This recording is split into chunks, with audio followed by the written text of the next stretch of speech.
quotes, infused with the scent of potpourri, the films we commit to memory.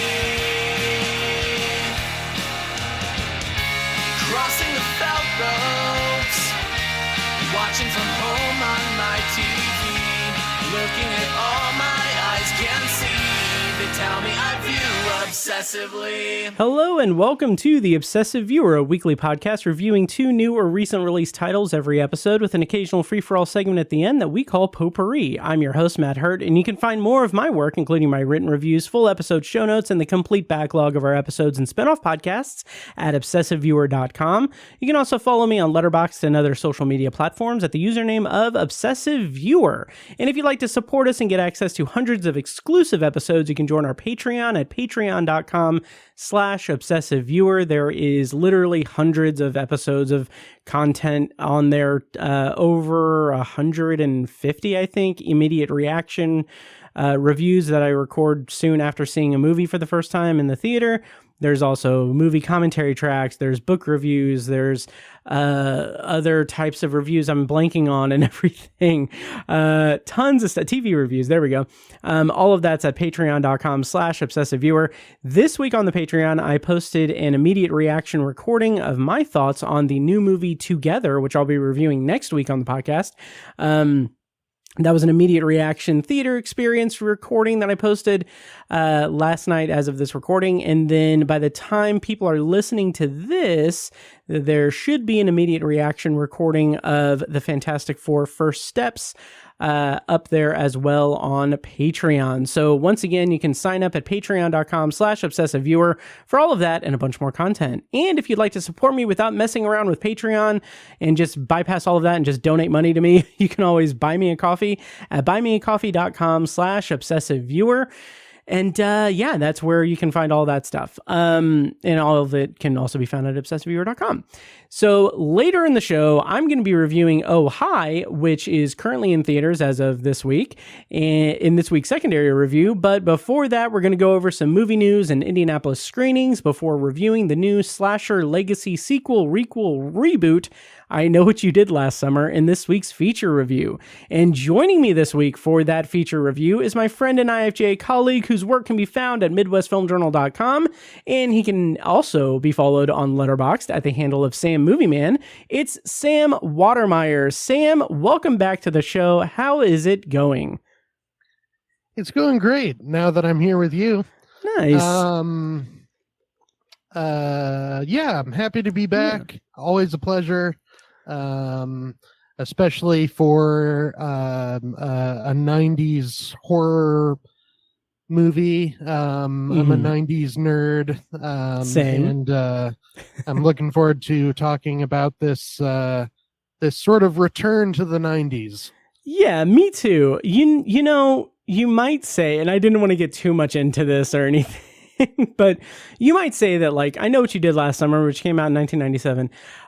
You know, some would say that I Know What You Did Last Summer walked so that Scream could run.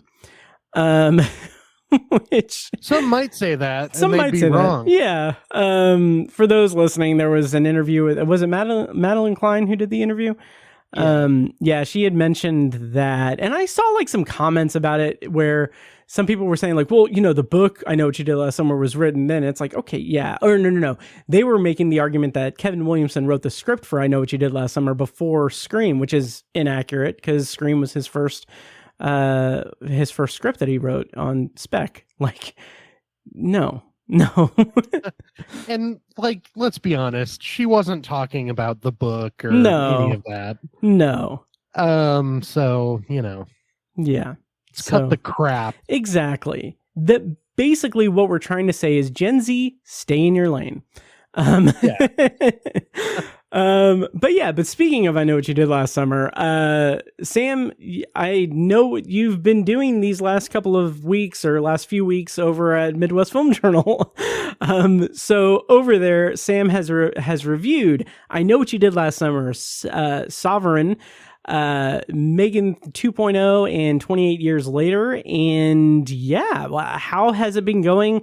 You have obviously been kind of rocking it this year in terms of output for film reviews and stuff, as well as numerous appearances on the Obsessive Viewer podcast, and you were on our friends Andy and Logan's podcast, Odd Trilogies. Yeah, thanks, man. I appreciate that. Yeah, I've been having fun. I been reviewing cool stuff. My review of I Know What You Did Last Summer is not quite as positive as my previous ones. I enjoyed Sovereign a lot. I don't think that's in theaters anymore at the moment, but it's on VOD. That's an interesting movie. Very timely. It's about obviously the sovereign movement in America. These people that don't abide by American laws. Nick Offerman is a member of that movement and also a father, kind of raising his son to join the sovereign army, so to speak. And his son is played by Jacob Tremblay. Excellent performances. Very timely and thought-provoking. A real showcase for Nick Offerman. Nice. It's kind of a serious version of his Ron Swanson character. Okay. He has a lot of strong convictions about America and the government being kind of anti-government, kind of preaching about individuality and independence. So check that out on VOD. So you're saying that if video stores still existed, that people should not drive but travel to rent Sovereign. Excellent. That's clutch. Thank you. Just for listeners, the Sovereign people get caught up in semantics a lot. And, there's actually a scene in Sovereign where Offerman's character is pulled over by a police officer for driving an unregistered vehicle, and he says, "Well, I'm not driving," and it's like, okay, let's not get crazy here. There's also a belief that receiving mail is like a voluntary thing. Oh, really? You haven't really received it if you haven't opened it. A lot of just basically bullshit. Yeah. Wow. Which is all too relatable today. I mean, I would say it's different than the MAGA movement. But on the same sort of spectrum, I guess. I would say, having not seen the movie, but having seen several TikToks of sovereign citizens and everything, I would think that the delineation between MAGA and sovereign is that like the sovereign community or whatever can't are literate and can read. They just choose to interpret what they read different ways. MAGA is illiterate. So I don't know. That was yeah. No, I would say that's pretty accurate. Nice. You're gonna get a lot of hate mail now. Oh, it's fine. If I don't open it, I didn't receive it. So oh my God. Nice. Well played, sir. Thank you.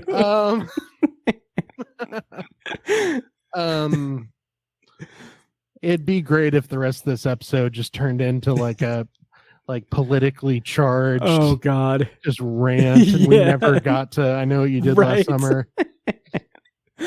Don't count that out, honestly. Hey, these days it's I can tumble down the rabbit hole pretty quickly. Oh, absolutely. Yeah. So Megan 2.0 and 28 Years Later, how'd you feel about those? Or obviously links to all of Sam's work is going to be in the show notes of this episode. But yeah, any thoughts on Megan 2.0 and 28 Years Later?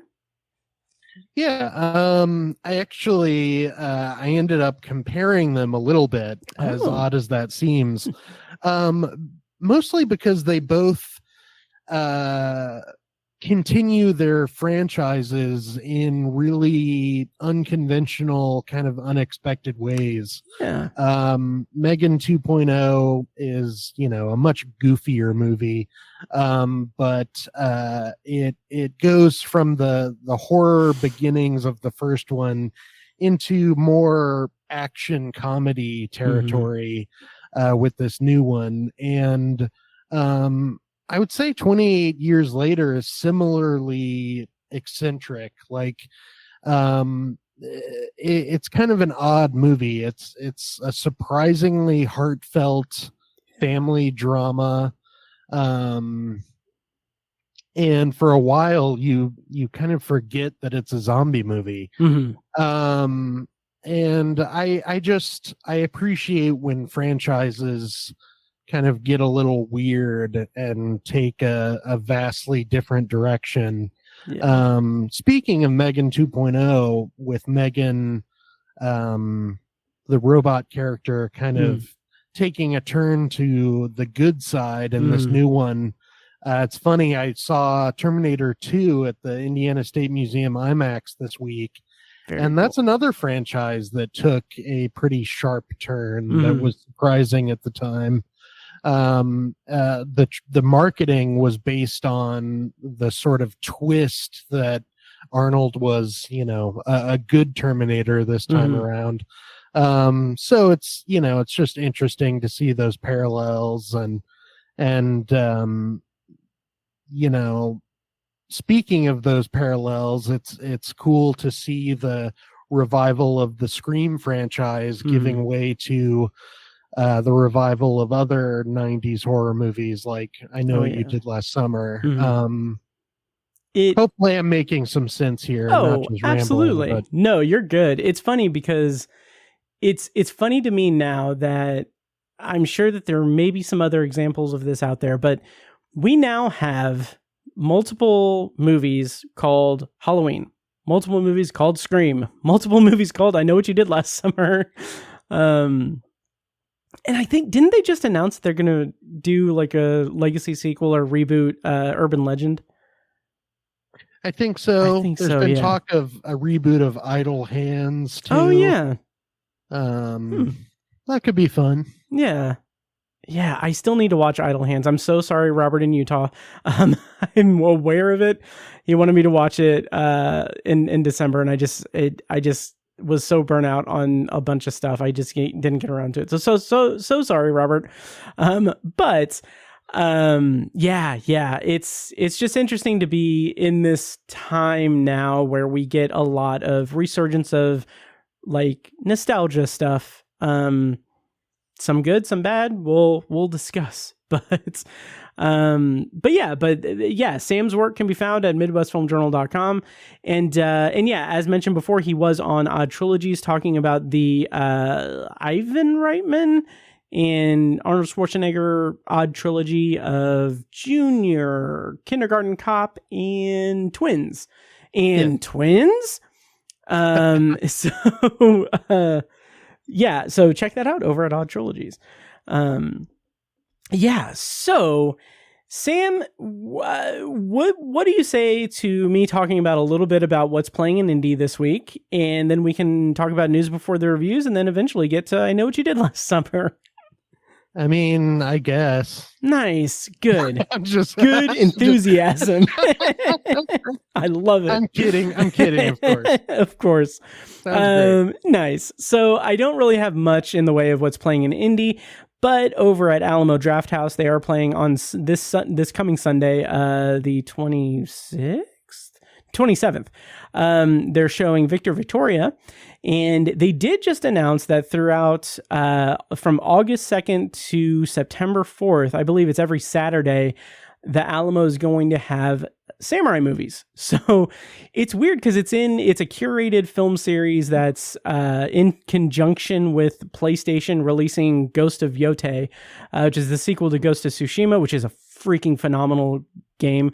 Like, I wish I had a PS5 so I could play Ghost of Yotei, but eventually I will. But anyway, buymeacoffee.com/obsessiveviewer and patreon.com/obsessiveviewer, so I can neglect the podcast even more with the PS5. But anyway,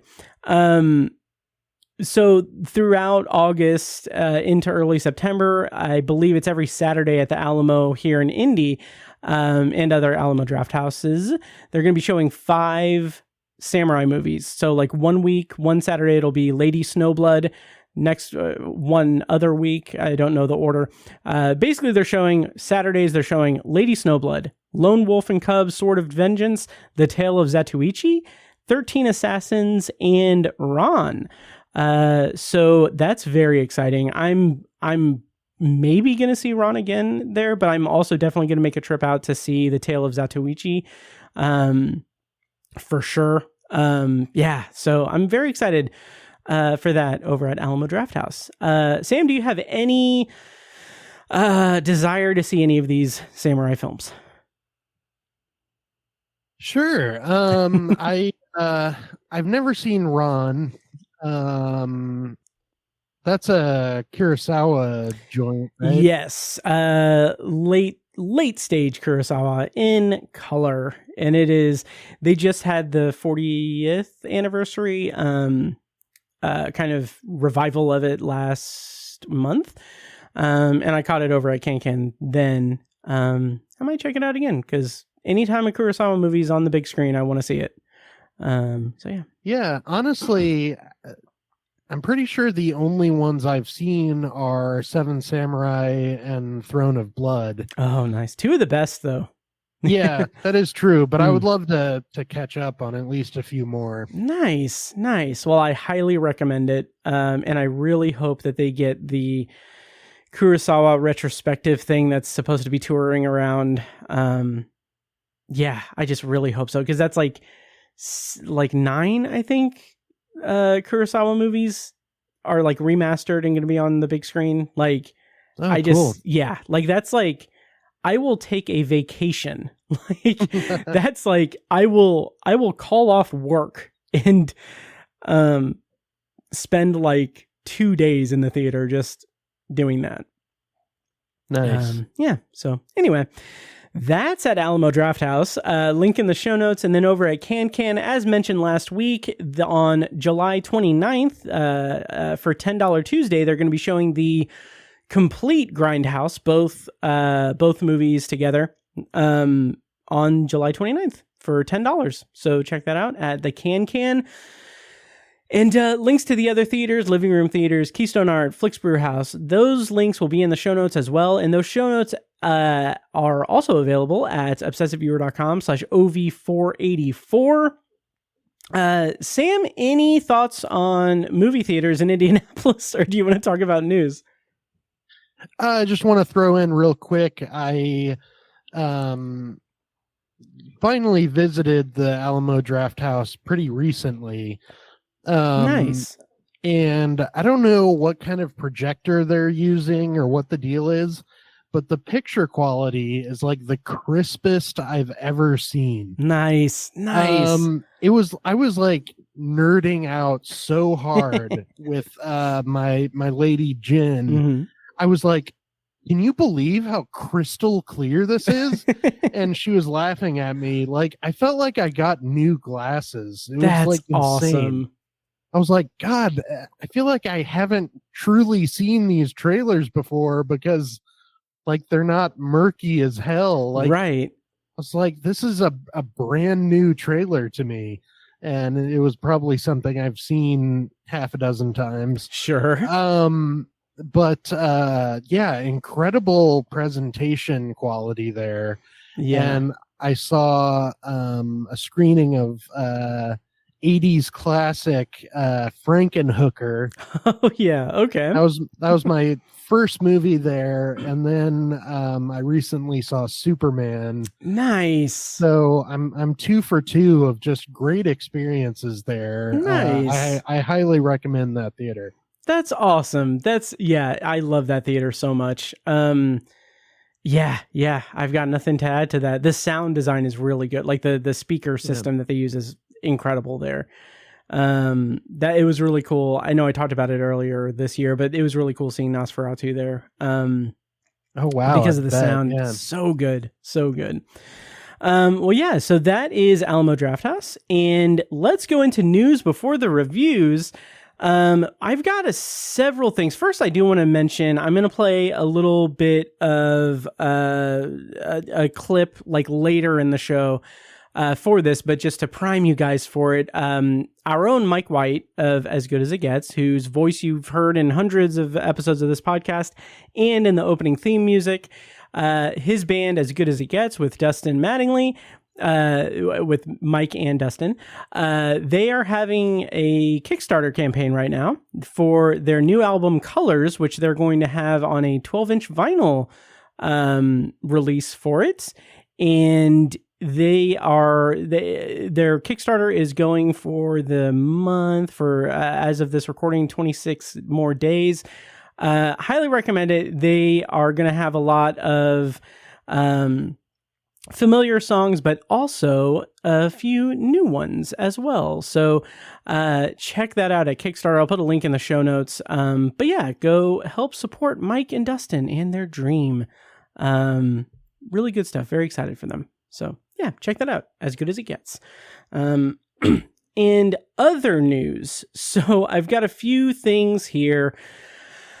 We don't need to get too in the weeds about this, but I do feel like it is important to note that The Late Show with Stephen Colbert was canceled. It is going to be ending in May 2026, and the CBS has cited financial reasons, I say in air quotes, as the reason for it. And that has caused quite a stir because it is...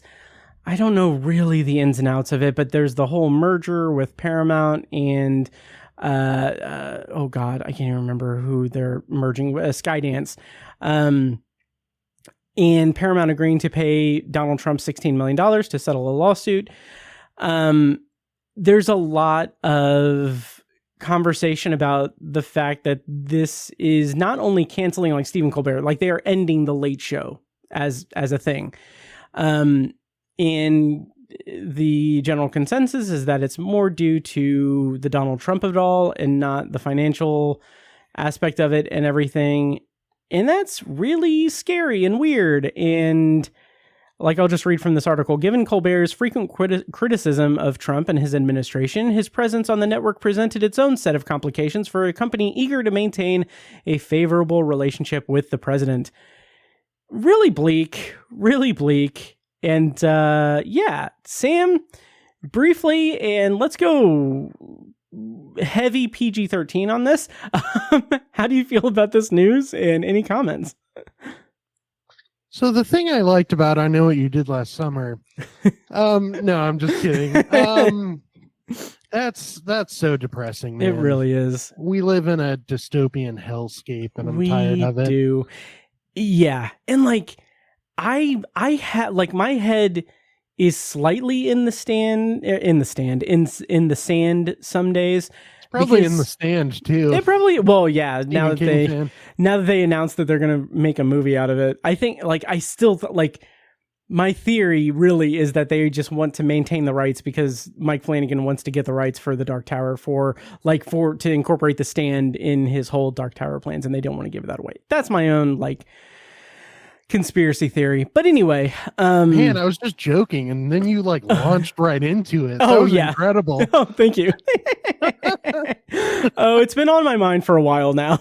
But basically, but yeah, I sometimes have my head so buried in the sand because like when this news came up about the Late Show, I didn't even register it as being related to the merger and related to Trump and everything. So much so that in like our group chat that we're in with a few guys, when like Brent said that, oh, I feel like the Daily Show is going to be next, I immediately thought like, oh yeah, because you know late night television is just not what it is anymore in the streaming era. And I was like, not even connecting what he was saying because Comedy Central is owned by Paramount and all of that. Not even connecting what he was saying. I was just like, I feel like the Tonight Show will be next. So I don't know. It's so bleak and depressing. I'll say this one thing. I've seen some people try to blame this on the Late Show losing money or, air quote, financial issues. Right. Here's the thing. Like, Trump basically wants to take credit for this. Yeah. He said so in a tweet. Like, I'm paraphrasing, but he basically said something like, I hope I played a part in this. Yeah. So with him saying stuff like that and just the nature of the merger, like, it's hard not to believe that it has a lot to do with how outspoken Stephen Colbert is about Trump. And, it's just sad to live in a society where you can't, where there are actual consequences for standing up in opposition to our leaders, or justifiable reasons, or even just exercising your freedom of speech. Yeah, exactly. Which and so I'll just say that about it. I agree. So in brighter news, you referenced Superman, and they just recently, in the last week or so, DC Studios announced that they've hired the screenwriter for the upcoming movie Supergirl, Anna Naguira, to write its reboot of Wonder Woman. So, cool. Yeah, and she is also going to be writing a live-action Teen Titans, I guess, movie. I don't know if it's a movie or TV series, but that has me very excited. That's really interesting. How do you feel about this? And how do you feel about, DC Studios and the new DCU, having watched Superman and having this news and everything? Briefly, I know that you're not really that into comic book movies, or I don't know if you would characterize it that way. I'm mostly just, I'm not like a staunch follower of the MCU mostly. I just haven't kept up with it. I've liked several movies within it. But in terms of the DCU, if Superman is the start of it, that's a hell of a start. It really is. Yep. That's exciting. And I, from what I know of Supergirl, that seems very exciting as well. In terms of the talk surrounding Batman's involvement, I don't know. I mean, I loved the Batman. Same. I can't wait for the Batman 2. I mean, that's kind of where I am with it. I thought Superman kind of struck the perfect tone. I think it's very impressive that it manages to take some pretty sharp jabs at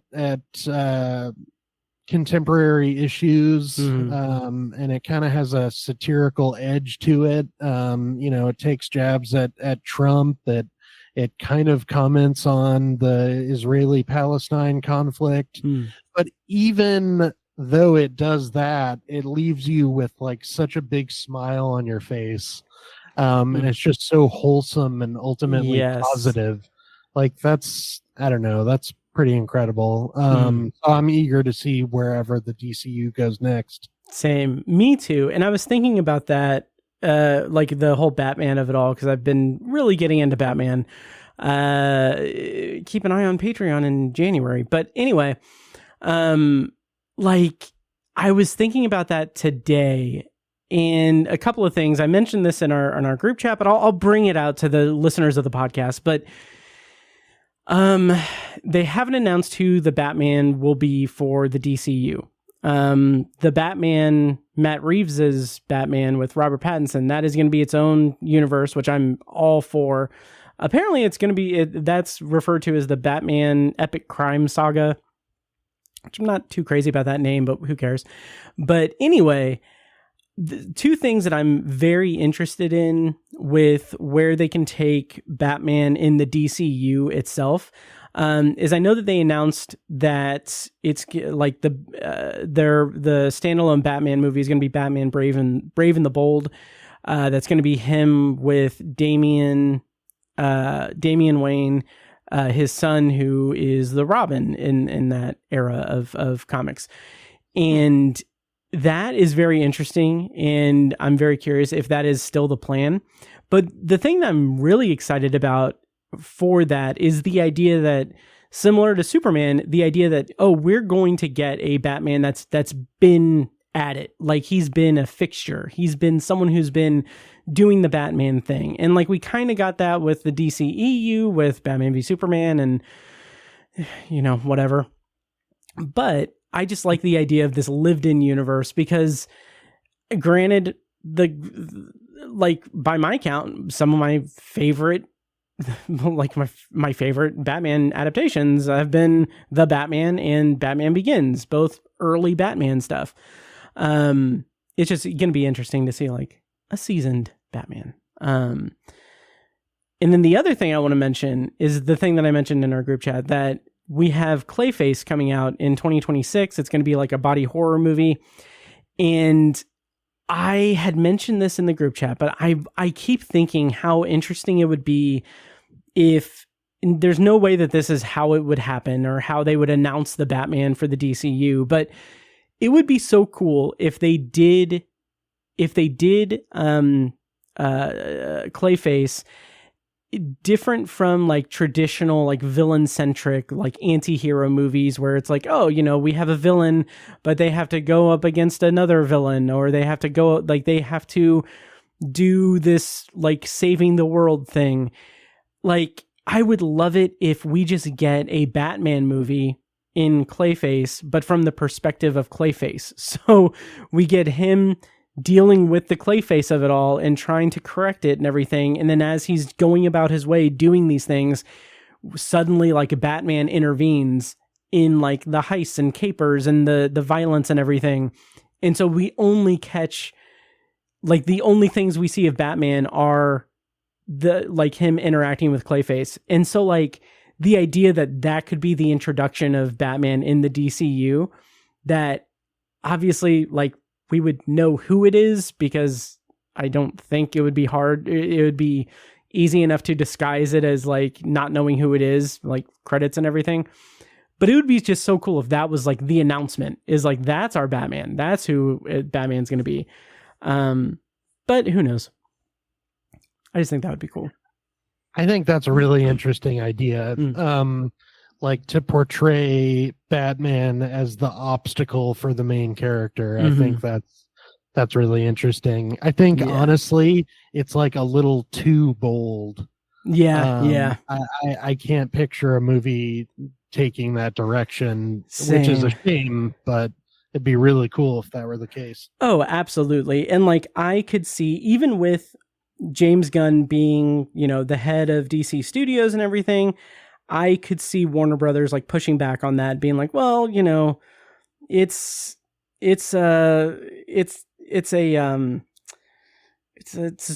movie. We need to have the central character be the hero of the story. Like, we can't do like a straight up villain movie from the perspective of the villain. Like, we need to have him be an anti-hero. So I don't know, but just a thought. We'll see what happens. So that is the news. I do have a few quick depressing things that have happened recently, and then we can go into our review. But 3 big celebrity deaths have happened this week, and I kind of just want to run them down. So really quickly, I'll put links in the show notes and everything. Malcolm Jamal Warner from The Cosby Show, The Resident, 4 episodes of Community, and he was also in 1 episode of Detroiters. He passed away this week in Costa Rica at the age of 54. And Ozzy Osbourne passed away the other day at the age of 76.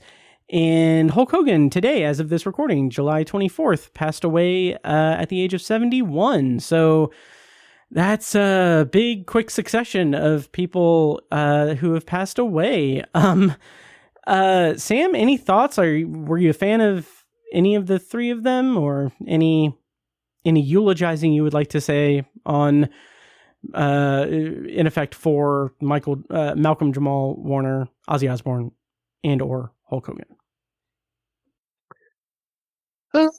Malcolm Jamal Warner, it's just it's a shame he died at such a young age, 54. That's still pretty young. That's really sad. Ozzy Osbourne, I'm not like a huge Black Sabbath guy, but I appreciate their music. I appreciated Ozzy Osbourne's just personality. I used to watch his reality show, The Osbournes, and I loved him on that. I heard that the last Black Sabbath show was pretty awesome, and I saw some clips from it. It's nice that he was able to have that kind of proper farewell to his fans, and also raise money for charity, I believe, right? Oh, I'm not sure, but if so, I think so. That's great. Yeah. Hulk Hogan, I think maybe I had like a Stretch Armstrong type figure of him at some point. He was, definitely an icon. I remember him being huge when, I was a kid, just kind of big in pop culture. That was another one where I watched the reality show about his family, Hogan Knows Best. Had a lot of fun with that show.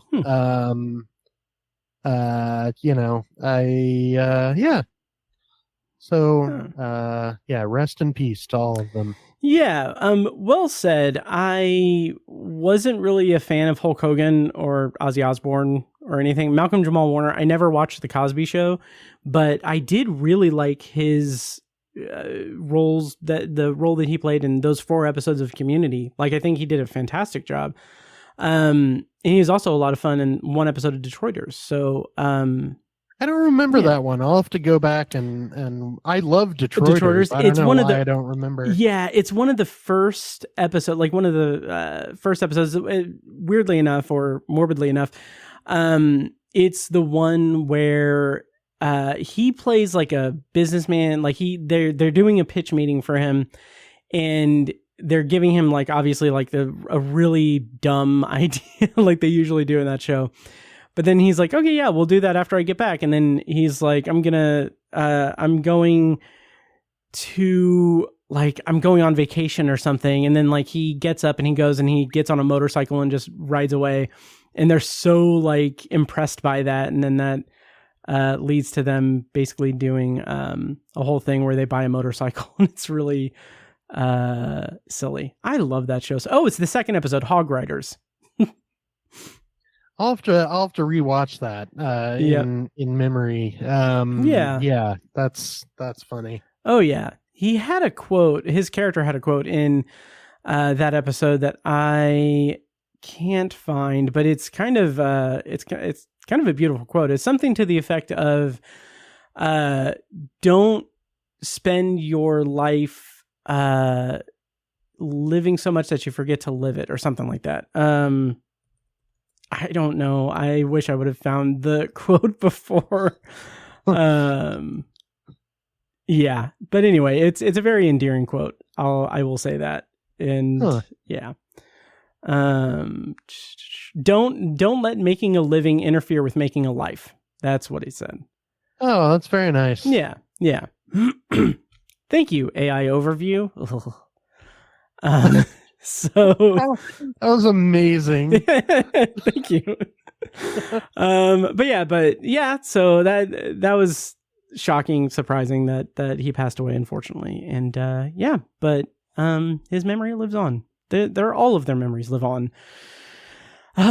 So on that note, that is news before the reviews. Do you want to get into our feature review tonight, Sam, of I Know What You Did Last Summer 2025?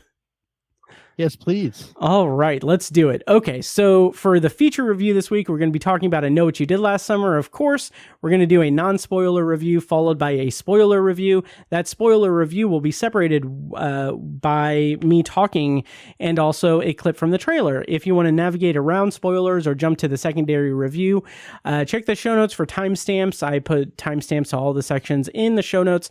Those show notes can be found in your podcast app, in the video description on YouTube, or at obsessiveviewer.com/OV484.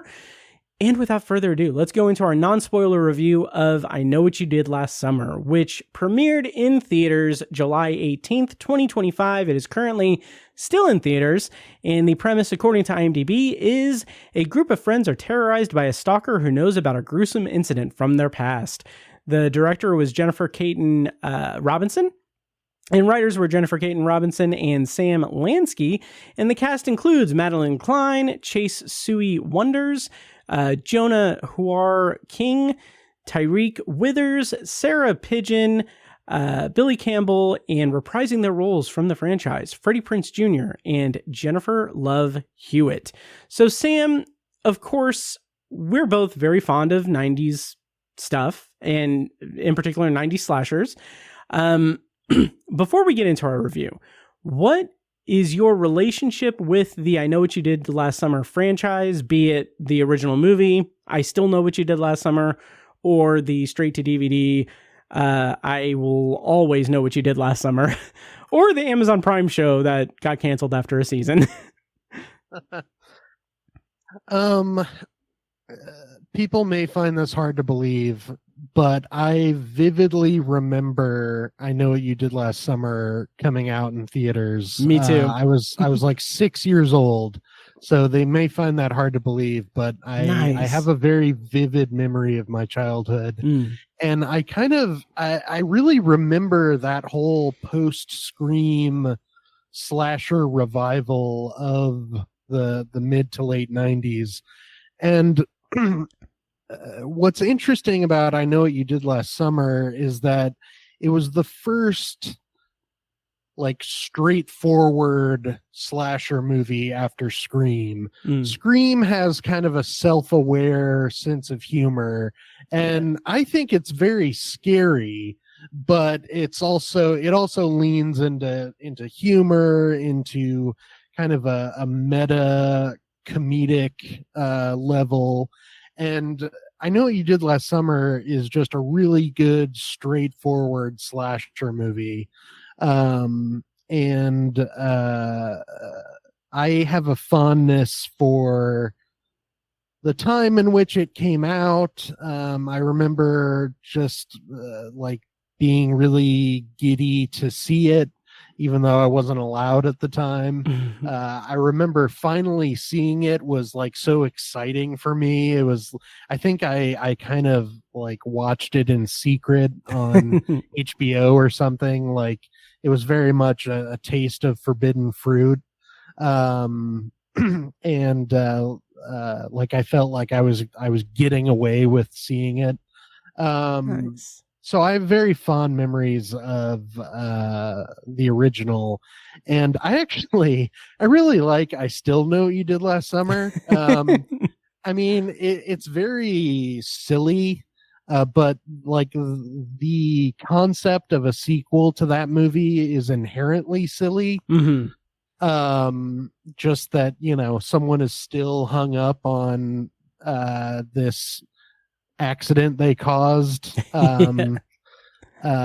you know, 2 summers back. It's just like the idea of this story continuing is kind of silly already, so why not go to the Bahamas? Oh, absolutely. You know? I never saw I'll Always Know What You Did Last Summer. Me neither. And I never saw the Amazon show, but I was really excited for this reboot because I was thoroughly impressed by the revival of the Scream franchise. And it's kind of funny and kind of cool to see basically what happened in the 90s happening again. You know, I Know You Did Last Summer coming out after Scream, and like that same thing is happening now with the Scream revival leading to the I Know You Did Last Summer revival. It's like we're redoing the 90s, right? And that specific period. So yeah, sorry, that was a long-winded way of answering your question. Oh no, that was great. And I do want to mention really quick that on Patreon, I do have a Patreon potpourri where I actually just now made it available to all paid tiers on Patreon, but it is a Patreon potpourri episode where back in 2022 I did an episode about Scream imitators, where I shared my thoughts on I Know What You Did Last Summer, I Still Know What You Did Last Summer, Urban Legend, and Valentine. So I'll put a link to that in the show notes as well, so you can join up at any level and help me get that PS5. But yeah, it's funny. I was just going on 11 when I Know What You Did Last Summer came out. And that movie, I was so pumped for it because I was such a Scream fan. I knew that Kevin Williamson was like writing the script for this. And like I have vivid memories of seeing this movie, loving it, and also seeing I Still Know What You Did Last Summer in the theater. And I have an anecdote that I've said several times, probably in that Patreon potpourri episode that I just referenced, but I Still Know What You Did Last Summer has a very fond and somewhat funny anecdote attached to it. So I saw it in the theater, and this was I think I was at Shiloh, the Regal in Shiloh back in 1998, when I Still Know What You Did Last Summer came out. And this was like before reclined seatings. Like that theater was like one of the few theaters that had like stadium seating. And like, I thought like, oh, that's so cool. I'm like sitting on like in like risers. Like I don't have people in front of me. But spoiler for I Still Know What You Did Last Summer. But there's a moment at the end where Ray Bronson, played by Freddie Prinze Jr., pops up at the end to save the day after he's been trying to get to the Bahamas. He has this whole subplot where he's trying to get to the Bahamas. And like, this is before I became the movie snob that I am today. But like, when that moment happened, it was such a triumphant moment in the movie that the entire theater just erupted in applause. It was like opening weekend too. Oh, cool. And like, I thought like, oh, this is awesome. Like, these are my people. I love this and everything. And then like, as years passed, I'm like, there are some issues with the movie. It's kind of silly. The whole Benson thing is unbelievably just insane to me that they did that. So yeah, but I really have a fondness for these movies. I have such a fondness that I never bothered to watch I'll Always Know What You Did Last Summer, and did not get around to watching the TV show either. So, yeah. So with that, going into this reboot, requel, whatever you want to call it, I was cautiously optimistic. I really liked the idea of like catching up with Julie James and Ray Bronson from the original movies. And I was really racking my brain with how they would not necessarily justify it, but like there's a scene in the trailer, which we'll talk in spoilers about the ins and outs of the movie, but there's a scene in the trailer where Freddie Prinze Jr. comes to the town hall meeting or whatever, and he's like, this isn't the first time that violence has happened in Southport. And I'm like, seeing that in the trailer, I was like, exactly, like this exact thing has happened. Like, how can this be a legacy sequel when it's literally the same plot? So we'll get into the ins and outs of that in spoilers, but I just thought like, I was very curious how they were going to reconcile that while trying to make it a legacy sequel in the traditional sense. And as we get into the review, I'll let it be known my feelings, but I feel like they were successful and also not successful in a variety of ways. But I have thoughts, and we'll get into those thoughts. So with that rambling thing, I will say that no one in the theater applauded during this movie. But yeah, so with that, how about we talk non-spoilers about I Know What You Did Last Summer? That sounds great. Nice. How did you feel about this movie and the legacy that it, messes with in terms of the franchise? Well, you summed it up perfectly. I had the same issue upon seeing the trailer.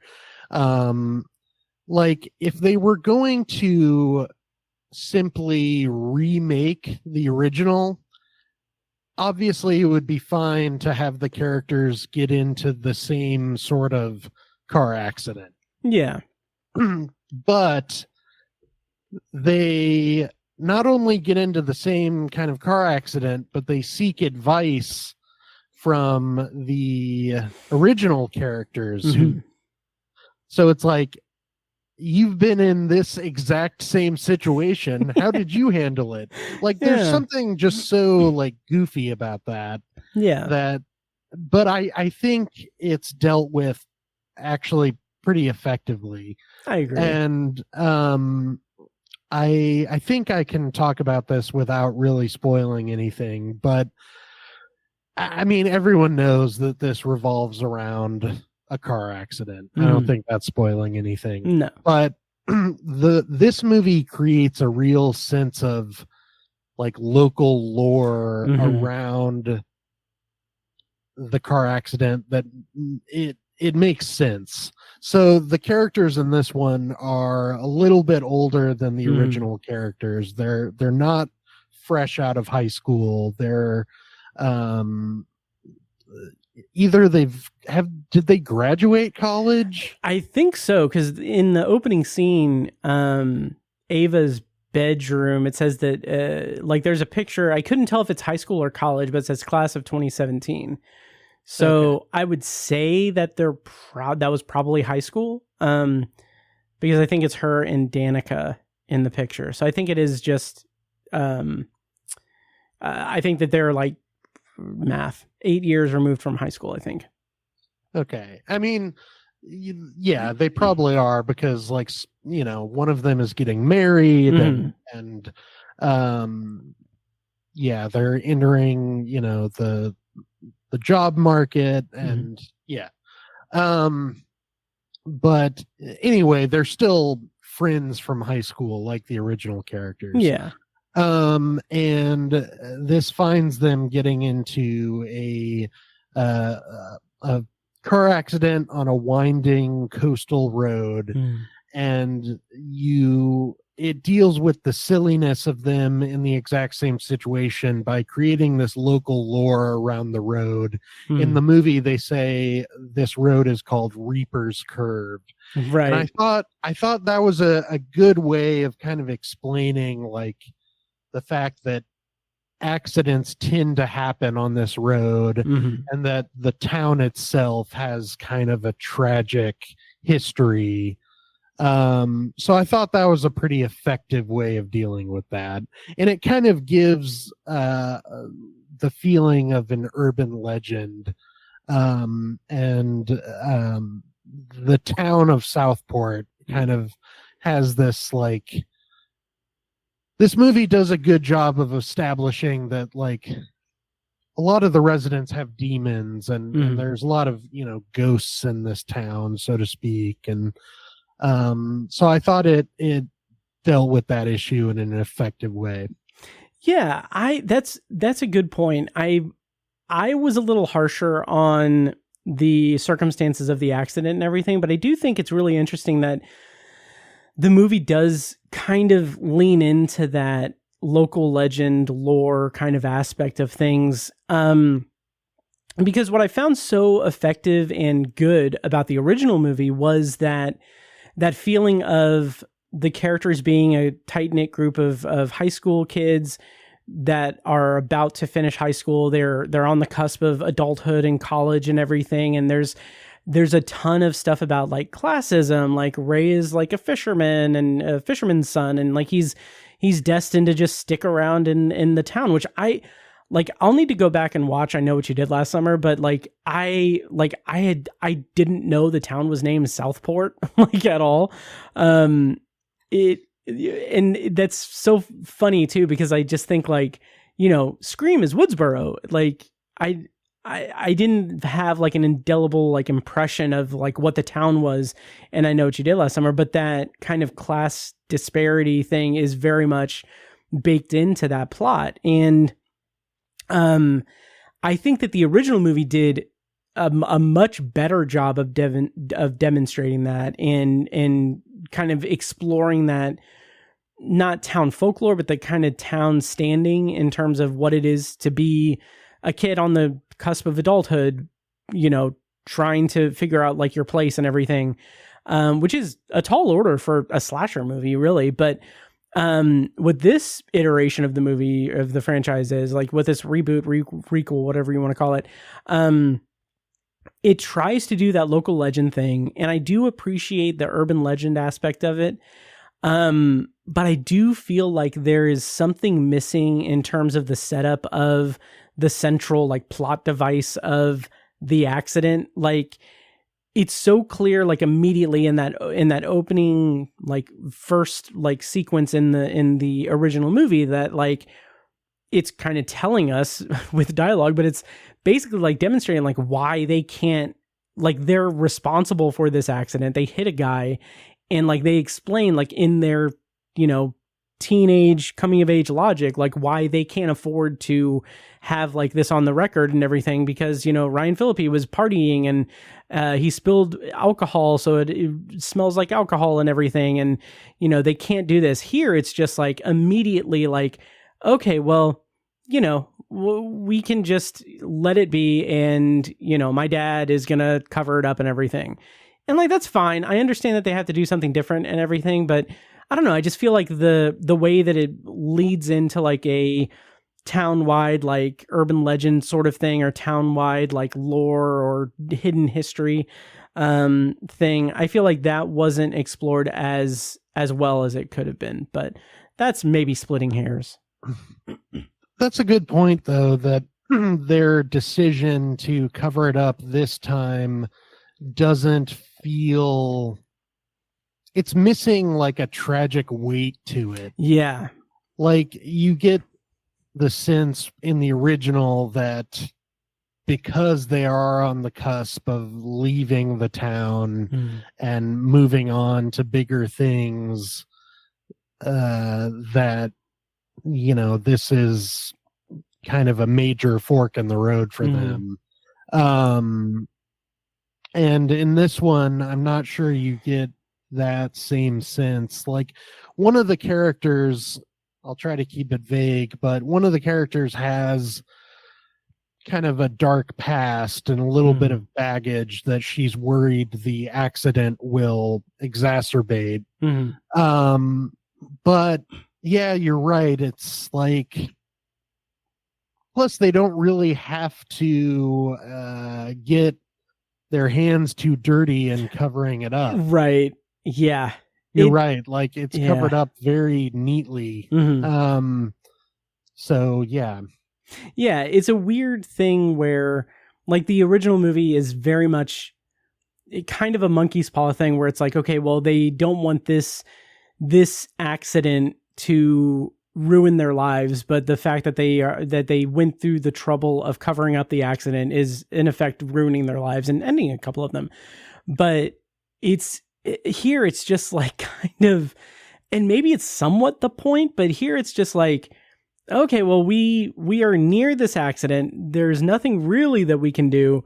Let's just, make sure that no one knows we were here or anything and go about our way. Let's turn a blind eye to it. And instead of being like active participants in a crime, it's more like, oh, we can just do nothing and everything will be scrubbed from the record and everything.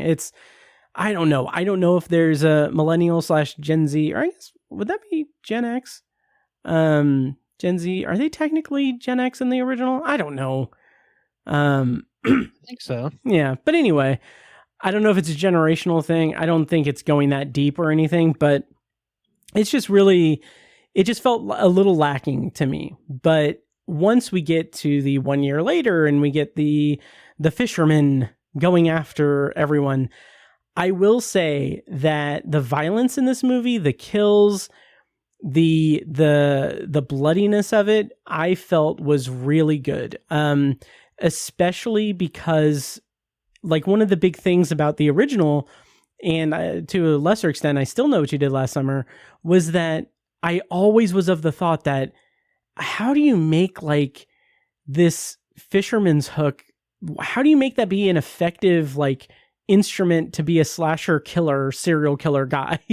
Like, because it feels like it's so clunky, or it's so anachronistic, or so against the grain in terms of, like, an effective tool to kill someone. Because, like, I was more familiar with Scream, like a hunting knife, or Halloween, like a butcher's knife or whatever, or kitchen knife. It always felt like weird. But here they do some really cool things with the hook, and there's a good variety to the kills and the chase sequences and stuff. And I thought that that's where the movie really was on solid ground throughout its runtime, really. Yeah, I agree.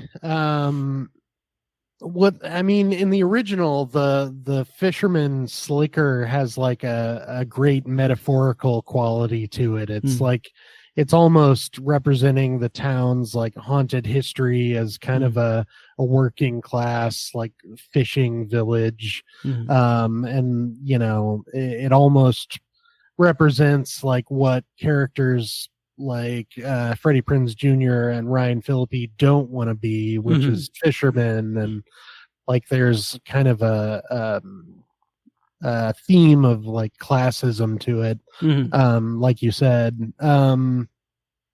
In this one, I'm not sure it has quite the same, like, metaphorical power, but right. There are some cool set pieces. And what's neat is that one of the plot elements is that the town is kind of being gentrified, like being turned from a quaint old fishing village into kind of a tourist destination. Like, one of the crime scenes from the original is being turned into, I think, like a fancy restaurant or, like, club or something. And one of the characters is chased through the sort of dusty remains of this old location from the original, and like, that's a cool moment. It's a nice bit of fan service. It's kind of has a nice, like, nostalgic trip down memory lane quality to it. Totally. Yeah. And I'll if you don't mind, I'll take this chance to talk about the character in that scene. Oh, yes. She's a true crime podcaster. And I think that's a great character to introduce into this world. And I kind of wish she were explored a little bit more, fleshed out a little bit. Because since the town is being gentrified and, like, its tragic past is being covered up, I feel like a social media personality confronting that dark past is a great idea. Yeah. But it doesn't really go very far. And I was kind of disappointed in that. Yeah, me too. And that's something that I feel like was very much a missed opportunity in terms of not being explored that well. Because, like, the movie does a really solid job of kind of bringing to focus the town and the town authority figures, going the whole, like, Jaws Mayor route, like, trying to cover up the current crimes and trying to cover up the past crimes, specifically to keep, like, the money flowing and everything. And I would have liked more conflict with, like, the podcaster and them. But on the other hand, I do kind of appreciate, to an extent, in a very cynical way, the way that the movie sort of just kind of kind of pokes fun at the true crime podcast phenomenon and everything. Not to go on a tangent, but I saw a really great TikTok today that was like, someone, I can't remember what it was, but someone was talking about how, true crime fans are like really, it was like a reaction thing where it's like true crime fans watching or like talking about a case like, oh, I can't believe they're not telling us the details of this grisly murder. We definitely deserve to know. We definitely need to know what about how he killed them. Like, we need this information. Why are they covering up? We need this. No, just because it's right for us to know. Like, having this, just like the subtext being that they're just really fiending for the gruesome details. And this person had a follow-up TikTok that was like explaining it like, yeah, true crime fans are very toxic and weird because they treat these real life cases, these real life things as if they are movies, as if they are like plot devices. And because the original TikTok was in a response to a comment that said something like unpopular opinion, true crime fans don't deserve the hate that horror fans usually get. It's like it's the inverse of it. Like, horror fans don't deserve any kind of weird looks or anything because it's a great community and a great fan community. But true crime enthusiasts do deserve that microscopic look at their shittiness because it's very toxic and disrespectful. But anyway, I wish that was explored more. I do appreciate that it's somewhat poking fun at the true crime podcast phenomenon, but I wish that it was a little bit more pronounced in the movie. But again, splitting hairs, really. Yeah, I guess I just wish it were explored more because personally, I didn't find the ensemble of characters, the main ensemble, really that interesting. Me neither. And I thought, I mean, some of the characters are just like pretty blank, honestly. Yeah. Like, Milo, just it's kind of a boring dude. Yeah. Yeah. Like the main conflict with that is that he has a little bit of romantic tension with Chase Sui Wonder's character. Yep. And like, that's really all there is to him. Yeah. Tyreek Withers' character is a little more interesting because his father is the sort of real estate mogul who's trying to gentrify the town, and you know, there's like tension between him and the other characters because of that class tension. But yeah, I just didn't find them that interesting. And I think the true crime podcaster is like such a fun character. Like, she's really like spunky and kind of weird and unpredictable. And it just would have been cool to follow her a little more. Oh, absolutely. And I will absolutely echo those sentiments about the core group.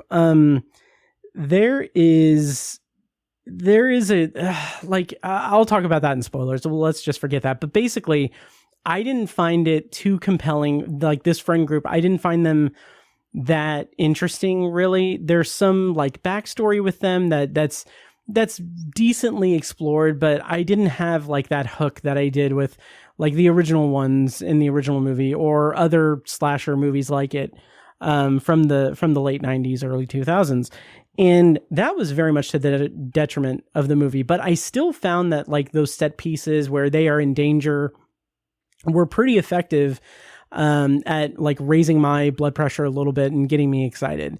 I will say, in non-spoilers, the way that this movie handles legacy characters I have some issues that we'll talk about in spoilers, but I do want to just highlight, I don't think that this is too much of a spoiler, but like, I rolled my eyes when it became apparent that they were doing the tried and true legacy sequel setup of like, oh, here are here are our legacy characters who had like chemistry, who were together at the end of the last movie. Now it's like 20 years later, they're not together anymore. They have animosity toward each other. And I'm like, are we really doing that in the year 2025? Are we still doing that where it's like, oh, okay, the characters who were supposed to be together and like survive the trauma and everything, they've separated in the interim. Like, I was just so annoyed by that, really, because I'm just so tired of it. It's just such a textbook thing to do in these movies. It feels kind of lazy, honestly. Absolutely. And plus it's done in favor of focusing more on characters who are frankly kind of boring. Yes. Like, I don't know if there's pressure to introduce like basically just a slew of people to be killed.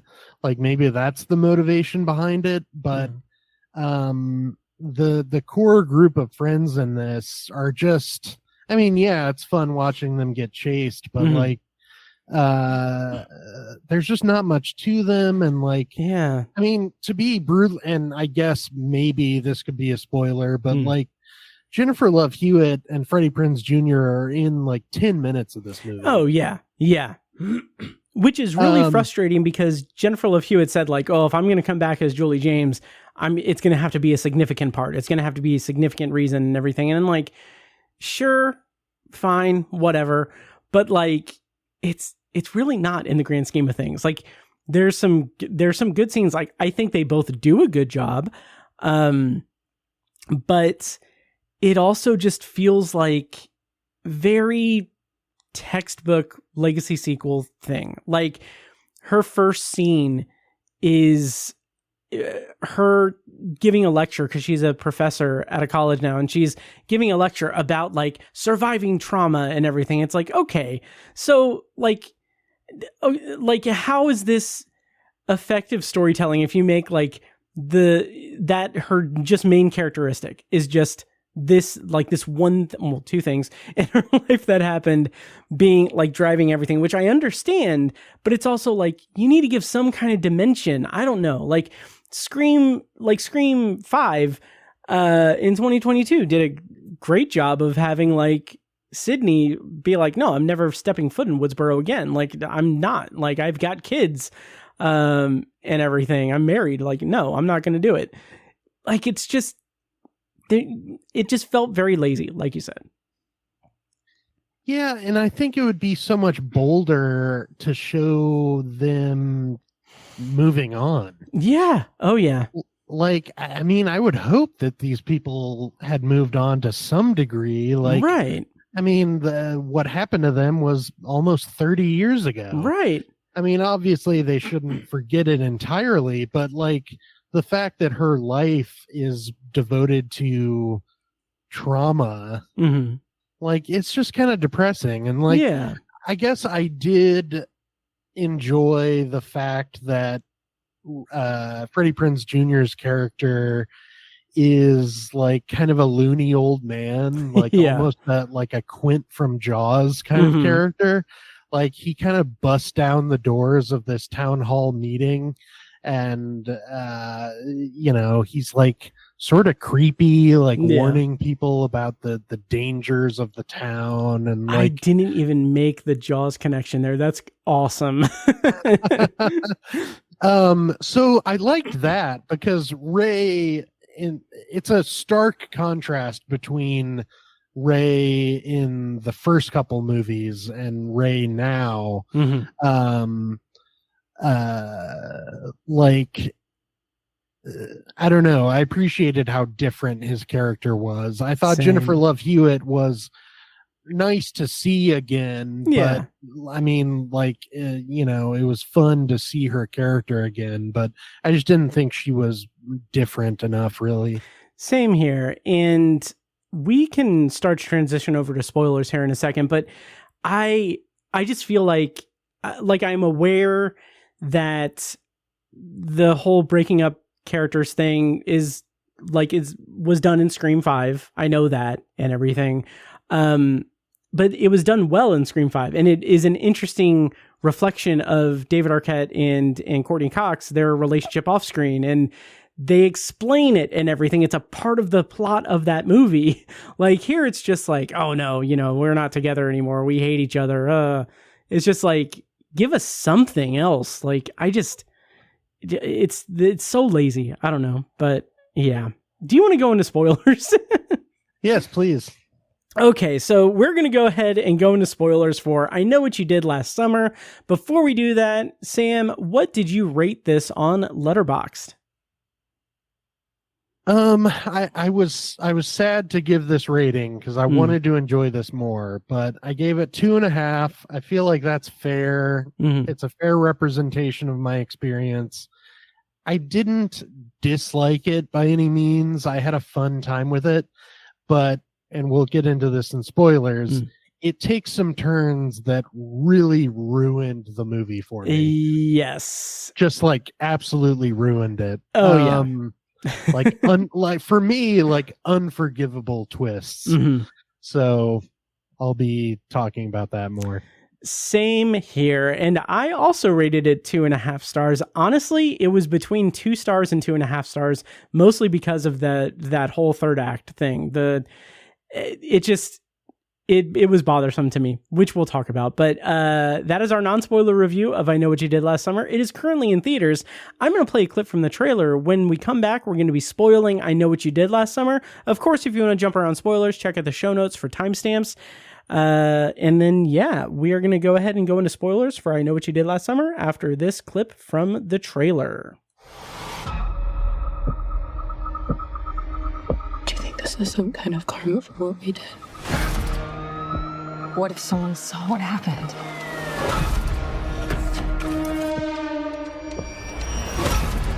You need to handle this. This isn't the first time there's been violence like this in Southport. It's not going to stop.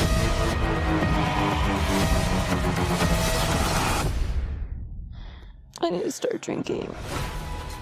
All right, so spoilers on for I Know What You Did Last Summer. I will say really quick before we get into the nitty gritty of the ending and everything and the kind of fuck you to, us. But I will say that I did appreciate on the surface the relationship or the dynamic between Ava and Danica.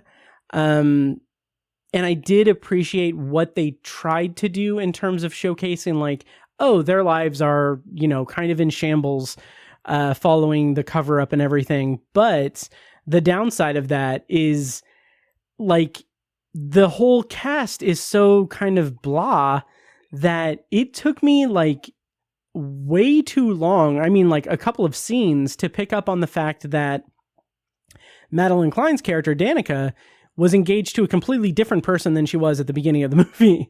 Like, I didn't understand that was not Teddy, and that like there's just a blink and you'll miss it line of dialogue where she's like, oh yeah, I'm so glad that he's not a drunk, or even though he's an alcoholic, he's no Teddy. I don't even remember exactly what she said there, but it was just like a quick, like I was playing catch up, and maybe that's because I'm an elderly man watching this movie, but it's just like, man, like that's just really quick, especially when you cast people that kind of look the same. Like, there's not really that much in terms of like when you don't give each character enough like room to grow in time to kind of like grow into themselves on screen. It's like, yeah, you assume that the fiance from the past summer is the same fiance in this scene because we don't have any other information. And it's weird. I don't know. That bothered me quite a bit. Had you not seen the like full trailer? The full like in terms of like seeing him with the thing through the window. Yes. Yeah, I did. And like I kept thinking in the beginning, I was like, oh shit, well I know that she's engaged to him, so I know he's going to get killed like soon with the harpoon gun. Like I literally had just no idea. That's funny. That was one of my issues with the trailer is like it just gives away an entire kill. Oh yeah, a whole set piece. Yeah. And like also small tangent there, but that reminds me a little bit of like, I make a lot of jokes about me being elderly and everything. I'm 39. I just turned 39 last month. I'm in my twilight years, approaching 40. Twilight years. And the thing about that is, like, I remember, like, when, like, my dad, like, I remember when my dad saw The Departed in the theater. I remember he was talking about it. The Departed came out in, 2008? And at that time, he would have been almost 70. So he was 30 years older than I am now. No, yeah, 30, yeah. And like, is that right? Yeah, that has to be right. Yeah, anyway. So like he was like 30 years older than I am now.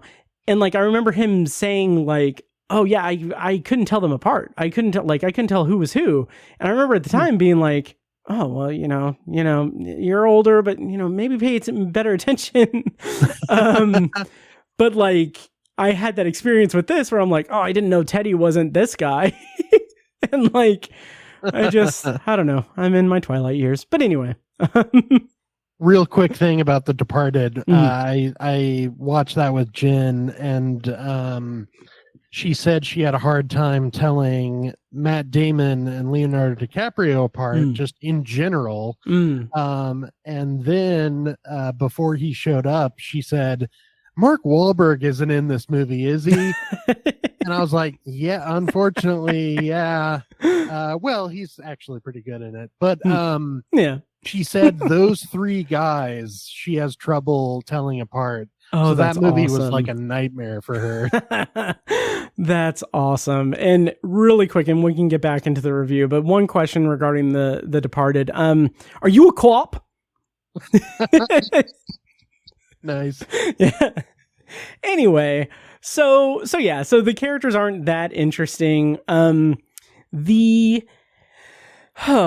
I'm curious what the plot or what the movie was before the edit and everything, because I would not be surprised if the podcaster had a more prominent role because of the scene where she unmasks the fisherman or unhats the fisherman and says like, "You," because at that point, like, that gives away everything, because she doesn't fucking know anyone. The only people she knows are the people that she's investigating for her podcast, of which there are only 2 survivors.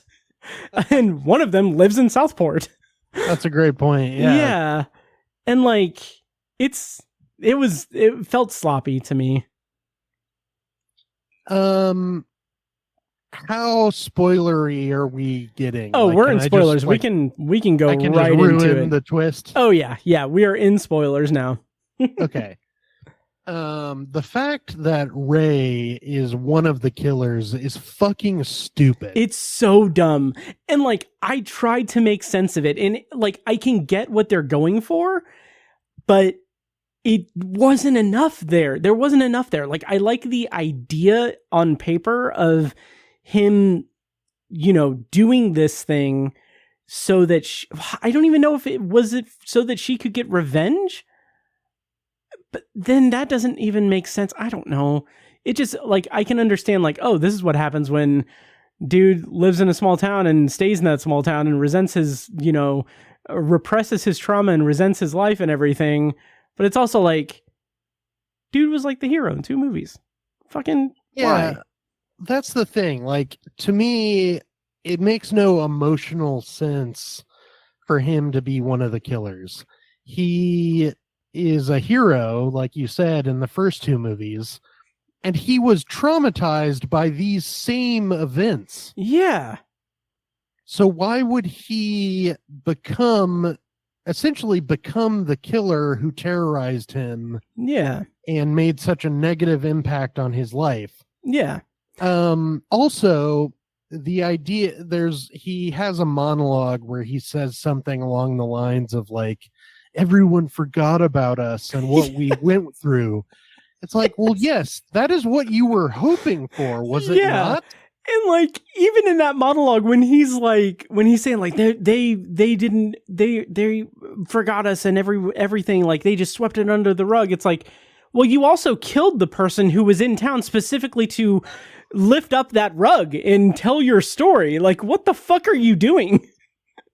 Yeah, like the first two movies are all about forgetting this thing that happened. Yeah. And like making it go away. And now he's complaining that happened. Yep. It's just and you're right. He like undoes everything by, it just doesn't make any sense. Like, what is his motivation? Yeah. Like, he doesn't really, does he want to get caught? I don't think to so. Expose his story? I think that it's just the resentment of the town forgetting it. And like, I think that he latched on to Stevie, her pain, because she had all of the baggage and everything, and like her pain of losing her boyfriend who saved her, basically. That resonated with him because I don't know. But also, like, I think that that's where it came from, and just the fact that they swept it under the rug, and like no one knows what happened to them 30 years ago is just like the icing on the cake to make him snap. But isn't that kind of hypocritical to say they swept it under the rug when he himself covered up a murder in the first movie? Oh, it is freaking ridiculous and dumb. Yes, it is. Absolutely. I'm not giving any leeway to that whatsoever, but it's also something that's just like, I can kind of see where they're going with it. I just wish that it was built up a lot better, or I think if the groundwork was laid a little bit better, I could have made a little bit more sense of it.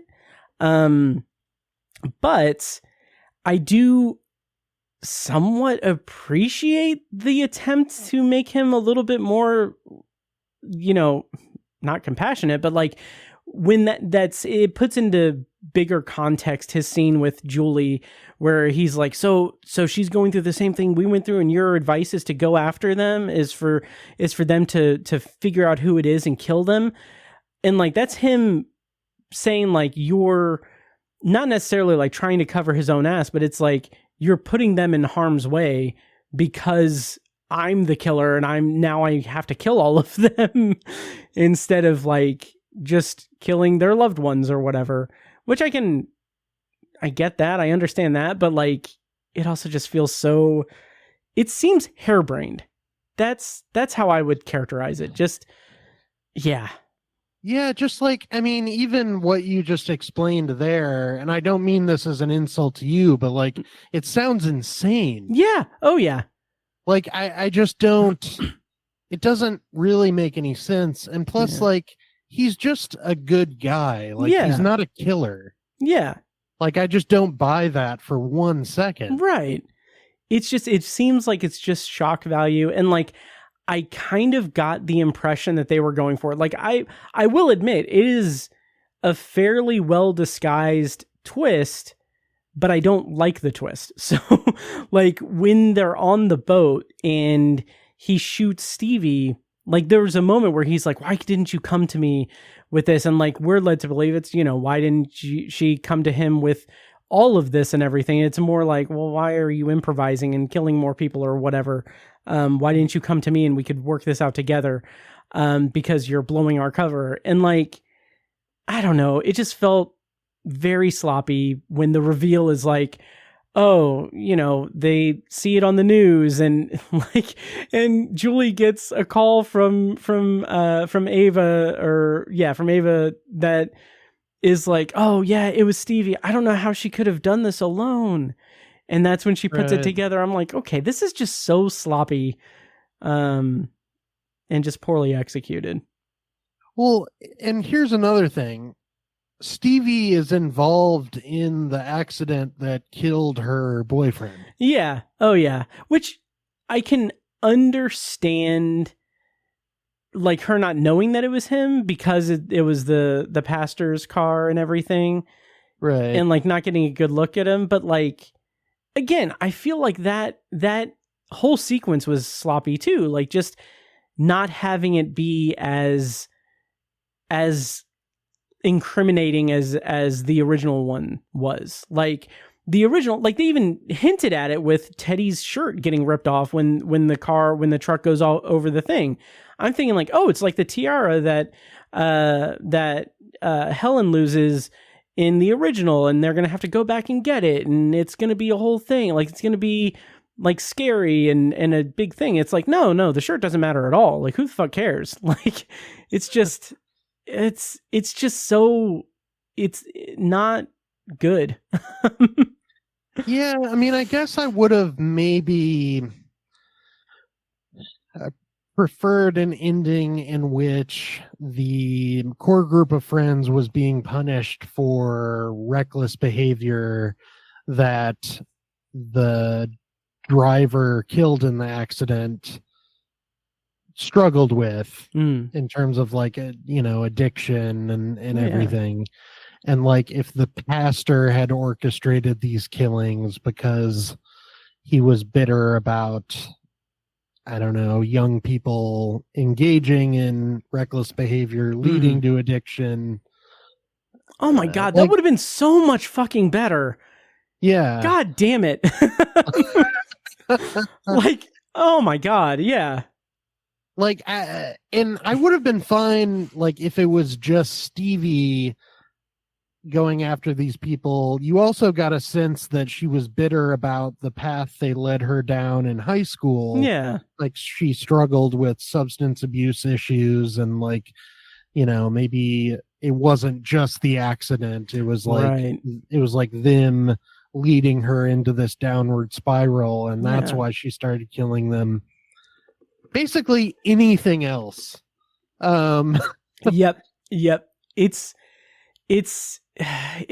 just doesn't hold up to scrutiny in my opinion. And maybe there's stuff that we missed that maybe would have made it give it more context, but I also don't think it's anything that we missed. I think it's just stuff that isn't as focused in this movie as it should be in order to get the point across. Like if you go to IMDb and read like some of the trivia about like what the filmmaker said about like, oh, the big, like the overall theme of the movie and like how like what they wanted to do with Jennifer Love Hewitt and Freddie Prinze Jr.'s characters and stuff, like there's some really good responses from the filmmaker explaining like, oh yeah, this is like the road that you go down when like, your trauma is consumes you, or you try to move on from it, and like all of the like this blah blah blah stuff.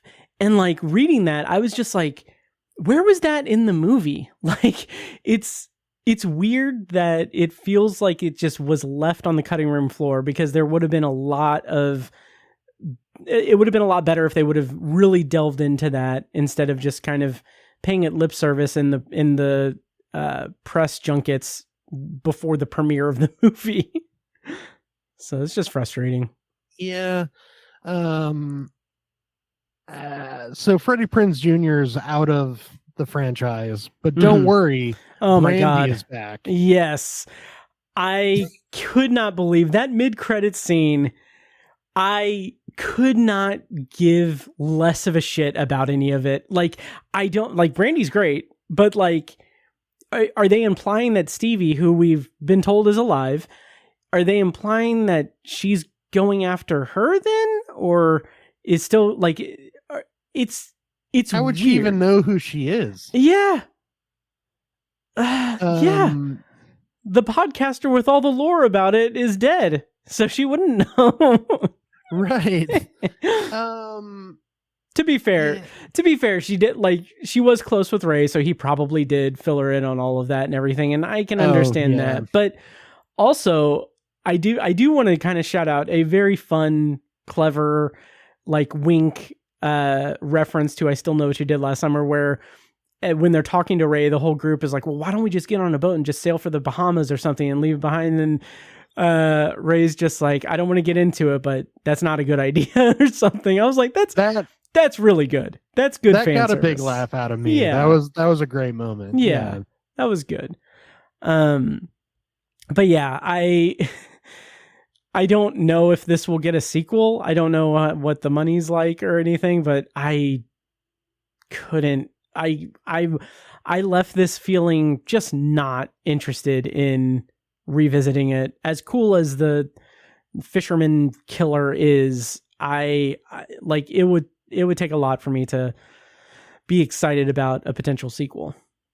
It's funny how it's basically going in the same direction as the original franchise. Yeah. Like, now they're essentially stepping back into the world of I Still Know What You Did Last Summer, but it seems goofy as hell. Yeah. And it's like it's going to fizzle out just like the original franchise did. Yeah. Kind of history doomed to repeat itself, which Absolutely. is fitting given that's basically the theme of these movies. Right. And I do want to mention a surprise that I was not prepared for. Sarah Michelle Gellar. Oh yeah. In that dream sequence thing. I honestly was into it. I thought like, oh, okay, this is a nice surprise. Like they hid this well. Yeah, I thought it was interesting. I thought it was. How did you feel about it? I thought it was fun. I really didn't expect to see her again. She made kind of a fuss about that in the press as well. She said very bluntly, like, well, I died. Right. And she even said like, oh, I tried to get it or something like that, or I wanted to, but there was no way to do it. Wink. Yeah.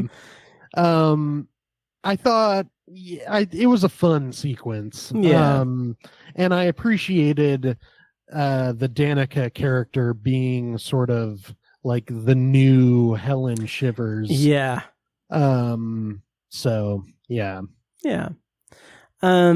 Any other thoughts on I Know What You Did Last Summer 2025, and any thoughts on a potential sequel?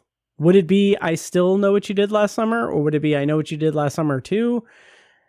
I Know What You Did Last Summer, now Julie is a fucking killer? I would love, honestly, I think it would be fun if they just went to the Bahamas again. Oh, I will say, like, I somewhat shit on I Still Know What You Did Last Summer. Like, I think it's an inferior sequel, but I will say I really liked that setting. Like the whole monsoon season resort, deserted resort with a slasher. That's prime real estate for good slasher setting. So yeah. Oh, totally. Yeah. I have a lot of fun with I Still Know You Did Last Summer. Mm-hmm. It's not like a good movie. Yeah. But it's fun. Oh yeah. So yeah. I will say that I'm calling it now. If they do a sequel, there is going to be a character that's going to be friends with the survivors, who is either going to be named like Paul Stevenson or something Rayson. Which is a reference. Ray's son. Yeah. That is literally, like, honestly, it's I kind of give some shit for people saying that, like, oh, Scream 3 is the best of the franchise because it's just pure camp and it's great. It's like, no, it sucks. It's not good, but more power to you. But like, the whole Benson thing. Scream 3, so that's fair. But the whole Benson thing and I Still Know What You Did Last Summer, that has some pretty decent camp value. It's not bad. It knows what the movie is. Yeah. Yeah. So, any other thoughts in spoilers or in general about I Know What You Did Last Summer 2025, Sam? I just want to add real quick, this movie tries to have some sort of Gen Z humor to it that just didn't work at all for me. Like, there's a moment where, like, right after her fiance is brutally murdered, Danica says something like, I guess I'm a widow now, but a hot widow, right? Yeah. And it just like it falls Jesus. so depressingly flat. Yeah. And it's just awkward and like just not funny. And Mhm. then she has another moment where she says something like, you know that meme about doing your skincare even after someone dies? Yeah. I just did that. It's like this isn't good. No, it's the TikTokification of witty dialogue. Like, it's just references. Like in the scene with the accident, like before the accident and everything, the dude Teddy starts reciting the fucking Nicole Kidman thing from AMC Theaters, the like, we come to this place for magic. And I'm like sitting there, I'm like, I just fucking heard that like half an hour ago, you guys. After watching half an hour of trailers and some stupid ads in between the trailers, like this is to borrow Gen Z, this is taking me out. This is giving not good. Well, and it felt kind of disingenuous too, because like that's not what I Know What You Did Last Summer is like. No. Like it's not as clever as Scream was, but it's not Right. trying to be. Like No. it's a straightforward slasher movie. Absolutely. So I just thought that was kind of it just didn't really match what the original was trying to do. Same. And I do want to give you a moment, because you're not going to be joining me for the secondary review. But once we wrap up this review, I do want to give you a moment to promote, if you can, who your life coach is. Much like Danica's life coach and spiritual guru. And I can't remember the thing. Like, I don't know if like your Neptune is in Uranus or whatever, but That was another moment, just didn't work for me. no, not at all. Just, And like, they not kept funny. calling back to it throughout. It was just really lame. Yeah, you know a joke is not working when you have to just keep repeating it. Exactly. So what we're saying here is, don't drive to the theater, travel to the theater to see something other than I Know What You Did Last Summer. Nice. Thank you. Yeah, that I got nothing else really. Should we wrap up this review, Sam? Sure. Okay, nice. Well, that is our review of I Know What You Did Last Summer 2025. I believe Sam and I would both recommend you watch the original I Know What You Did Last Summer and I Still Know What You Did Last Summer over this one, because all the reasons that we said. Sam, before we let you go, could you tell people what you rated this on Letterboxd, where they can find you on Letterboxd, and where they can find your work online? Yeah, so this got 2.5 out of 5 stars for me. You can find me on Letterboxd at Sam Movie Man. And you can read my reviews, including my review of this movie, at MidwestFilmJournal.com. Nice. And of course, at Midwest Film Journal, they are doing a month-long celebration of Willem Dafoe movies. Did you submit anything for that, Sam? Not for that one, but Nice. I'll have one coming up for Ed Harris. Oh, nice. I'll be covering The Abyss. Oh, nice. Nice. Awesome. So stay tuned for that. But we're going to bid adieu to Sam, and then I'm going to go into the secondary review. So Sam, thank you so much for joining me for this part of the episode. Can't wait to have you back on. I was going to say off mic that I know that we're both very excited for Weapons. I don't know if you want to come on for that. I'd love to, yeah. Nice. I will mark you down for that. And yeah, that's our review of I Know What You Did Last Summer. Stay tuned for my secondary review. And yeah, thank you so much, Sam. And we'll see you next time, Sam. Okay, and before we get to our secondary review, usually this is the part of the podcast where I take a moment to remind you that if you like the show, please take a moment to follow us, blah, blah, blah. But I want to cede that to Mike and Dustin's Kickstarter, where they are kickstarting, they have a Kickstarter project for their new vinyl record, Colors, which is going to be released on vinyl. I'm just gonna play a clip from their Kickstarter video, and then I'll put a link to in the show notes to this Kickstarter. This time around, we want to do a vinyl record. Look, we've always said that we're a throwback band. We love physical media, and we've always wanted to do our songs on vinyl. It's something that we've never done before in the 25 years that we've been playing music together. Our new album is going to be called Colors. And some of the songs you've already heard before, including Indoor Cat, Stay, Be Honest, and Honey and Bloodstains. But with the release of this new vinyl, we're also going to include 3 new songs. Amanda vs. the Void, Draw the Line, and Monroeville. Here's a tasty little taste.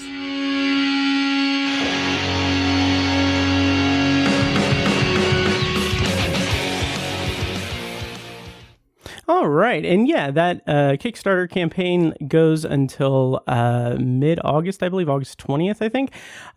Link is in the show notes. Please back it. They have met their goal, but they have pre-orders open for the vinyl and everything. So go support Mike and Dustin. They're a great pair of guys, and I love their music. So check that out at Kickstarter. Link in the show notes. And now back to the show. They tell me I view obsessively. I have this thing where whenever I enter a space, Oh my god, Isaac, this is so nice. I have to immediately have sex. I have the same condition. Wait, I haven't seen you at any of the meetings. Christ, who owns this place? Someone fun. Wow. Are you ready? Come here.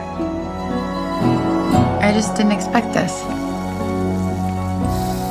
Dinner's ready. Expect what? The handcuffs? For it to feel this easy.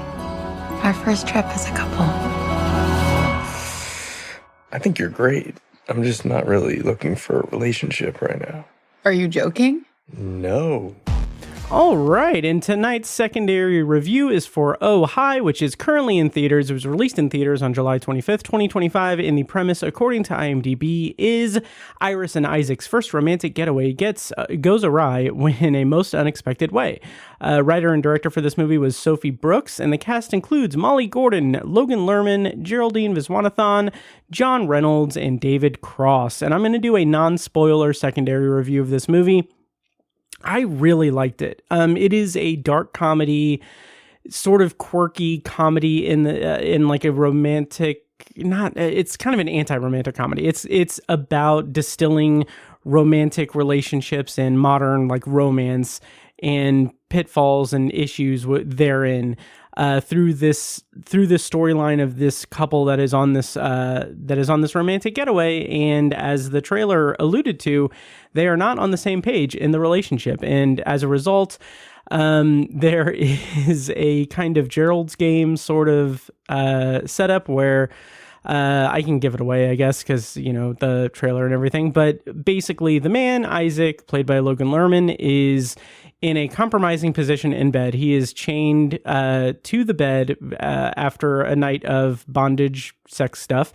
And when they have that conversation, Iris, the woman in the relationship, decides to keep him chained up, keep him locked up. And from there, we get into this just really pretty tense but fun kind of game of her wanting to prove to him that they are good together, that they can be a couple, and him just trying to not get murdered, basically. It's kind of similar to Misery or Gerald's Game, like I said. Very Stephen King coded, as the kids say.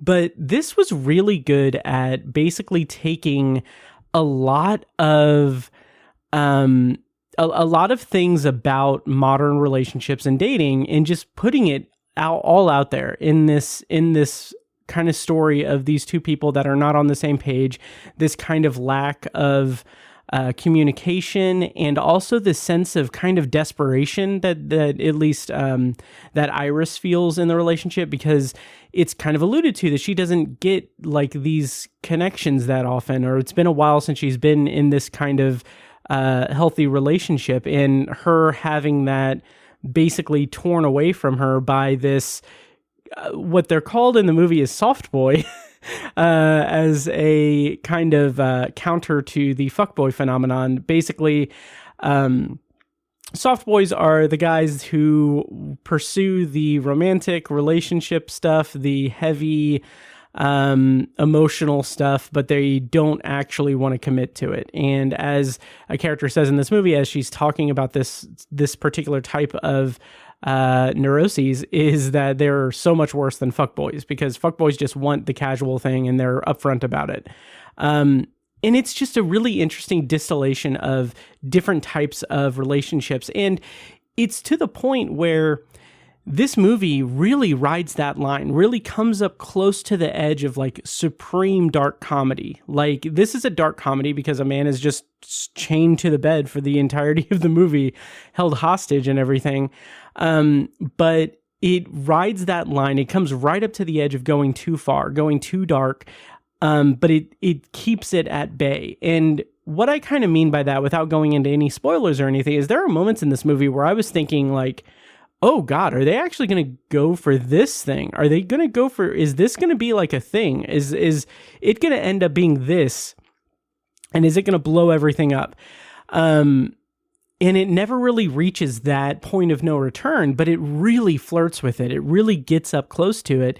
And I found that to be really fascinating, because as much as this can be kind of read as a very gendered relationship drama, the drama at play in the center of the dark comedy of it all, while it can be read as a gendered thing, with like, oh, a man not ready for commitment, so he tells his girlfriend of 4 months that, you know, he's not looking for a relationship, and then like the woman of the relationship is taken aback because she thought that they were real, that she thought that there was something special, she was falling in love with him. It can be read as a gendered thing, but without going into too much detail, I feel like there is a plethora of people out there that are, you know, dating around or whatever, or have dated, who have experienced both sides of this. And it's really interesting to see it just kind of distilled in this dark comedy the way that it is, because I can relate to both characters. And also, I was toying with this thought in my brain throughout the entirety of the runtime, but I kept thinking, like, my toxic trait is that I feel like I could probably get out of these, of like restraints like this in movies, because it just seems a little bit easier. Because like, I just feel like, oh, I could probably, like, if you cause enough, like if you use enough strength, you can just break out of it, break out of like what it's being held to and everything. And this guy's not really trying that hard. So my toxic trait is that, but then my other toxic trait is that with Iris, I can fix her. It's a vicious cycle. But anyway, I can kind of relate to both viewpoints in a very interesting way, to the point where this movie is not like this gendered, heteronormative kind of depiction of heteronormative romances and relationships. It's kind of this blanket thing for a lot of different experiences for different people are kind of shown in focus in this movie. And I found that to be really interesting and surprising, because the way that the plot plays out with Molly Gordon's character, with Iris, she is depicted like at a certain point to be just completely batshit crazy, over the top. Like, she is deluding herself into thinking that what she is doing to Isaac throughout the movie, and what she's doing is just a short measure to get to what she wants, which is a serious relationship with him. She's deluded herself into thinking that. And throughout that process, in a lesser movie, or in a movie that's trying to make a different statement, we as the audience would grow to hate Iris. We would see her as the Kathy Bates of Misery. Why can't I think of the character's name? Jesus. Oh my God. I feel like such an idiot, because I know the character. Obviously, it's one of my favorite. Annie Wilkes. Jesus. We could see Iris as Annie Wilkes in this, as irredeemably evil and horrible and crazy and really dangerous. But because of the context of where these characters are at, both in their relationship and outside of their relationship, it really kind of paints this pretty vivid picture of not necessarily condoning her behavior, but understanding where she's coming from and why she feels the way that she feels and why she's frustrated with it to the point of doing things recklessly like this and wanting to still be in a good place with Isaac throughout by the end of the movie. It's really interesting and well done, I think. And in my opinion, it's very well done. Another thing that I really liked was I guess you would call them accomplice characters, but Max and Kenny come in. So Max is played by Geraldine Viswanathan. She is a good friend of Iris's, and her boyfriend Kenny is along for the ride as well. So they become kind of de facto accomplices in this situation, and they're trying to work out like what they can do. And it's really charming because John Reynolds, he reminds me of someone, but I can't place who. Oh, I know exactly who. He reminds me of Ryan Gaul. That's who it is. Yeah. He reminds me of Ryan Gaul, from like Superstore, and also Comedy Bang Bang. But anyway, that's who he reminds me of so much. Anyway, he's kind of similar in a sense to, John Reynolds' character in this movie is similar to Ryan Gaul's character in Superstore, who he played, America Ferrera's, husband, in the early seasons of it. But anyway, John Reynolds, he plays Kenny, the boyfriend of Max, played by Geraldine Viswanathan, and Kenny is like obsessed with Law and Order and everything. So he's kind of he's doing like the Bird Law Charlie from It's Always Sunny thing, kind of working out like what levels of illegality are they at and what will they be at there, and what will they do. And the banter that occurs between or among the three of them with Iris, Max, and Kenny is really fun because there are moments where like the women will say something that is completely like reckless and like they'll start to go down a road where, like I said, they'll flirt with that very dark comedy, like Point of No Return. And then they'll like see Kenny's reaction and just be like, we're joking. Obviously we're joking. And it's like, it's really fun to see that kind of play out because it's done in such a way that it's not that I'm joking thing isn't a saving face in an embarrassing situation, or it isn't that. It's just like a Band-Aid put on something that's very dark that was brought to attention. And I just really like that as a small thing. But going back to Iris and Isaac's relationship and everything, the other thing that I found really helped sell this movie and sell the dark comedy that it leads to is the first 15-20 minutes is Isaac and Iris like traveling to High Falls, New York, where they're going to this house to spend the weekend. And that just like run of time at the beginning to showcase their relationship is so like endearing, and you see the connection, you see the chemistry between them. It's so much so that like throughout that opening scene, those opening scenes, I kept thinking like, well, I'm not really getting a sense of how like far in their relationship they are. I'm not sure like what the rift is going to be because I didn't remember seeing the trailer. So to be fully honest, I did not know what was going to be the cause of Isaac being chained to the bed and being held captive. I didn't know what the inciting incident of that was going to be. So I went in having no idea what was coming, and to see their relationship kind of just flourishing in those opening scenes, in that chemistry and that just like genuine, like really good on-screen chemistry working out.